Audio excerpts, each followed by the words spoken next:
प्राचीन भारत के महान सम्राट विक्रमादित्य अपनी न्यायप्रियता, साहस और अद्भुत शक्तियों के लिए प्रसिद्ध थे।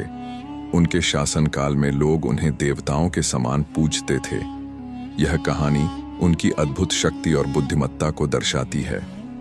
एक बार विक्रमादित्य के दरबार में एक रहस्यमयी साधु आया। साधु ने राजा को एक चमकता हुआ पत्थर भेंट किया और कहा, महाराज, यह कोई साधारण पत्थर नहीं है। इसे छूने वाले के भीतर छिपी हुई शक्तियां जागृत हो जाती हैं। लेकिन इसे प्राप्त करने के लिए आपको एक कठिन परीक्षा देनी होगी। विक्रमादित्य ने निडर होकर चुनौती स्वीकार की। साधु ने बताया कि उन्हें एक सुनसान जंगल में जाना होगा, जहां एक प्राचीन बरगद के पेड़ पर एक भूत रहता है। वह भूत इस पत्थर की रक्षा करता है। अगर आप उस भूत को अपनी चतुराई से वश में कर लेंगे तो यह पत्थर आपकी शक्ति को कई गुना बढ़ा देगा। राजा विक्रमादित्य अकेले ही उस जंगल में पहुंचे। जब वे उस बरगद के पेड़ के पास पहुंचे तो भूत प्रकट हुआ।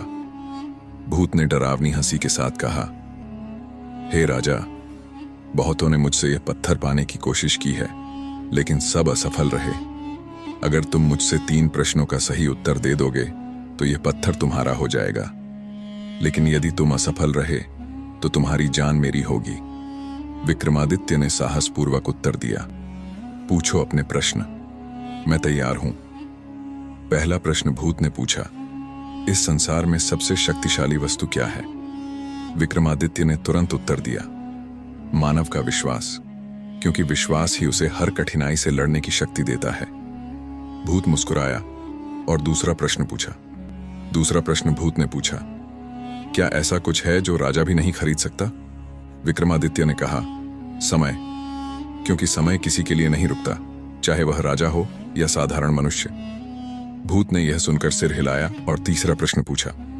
तीसरा प्रश्न भूत ने पूछा, इस संसार में सबसे मूल्यवान चीज क्या है?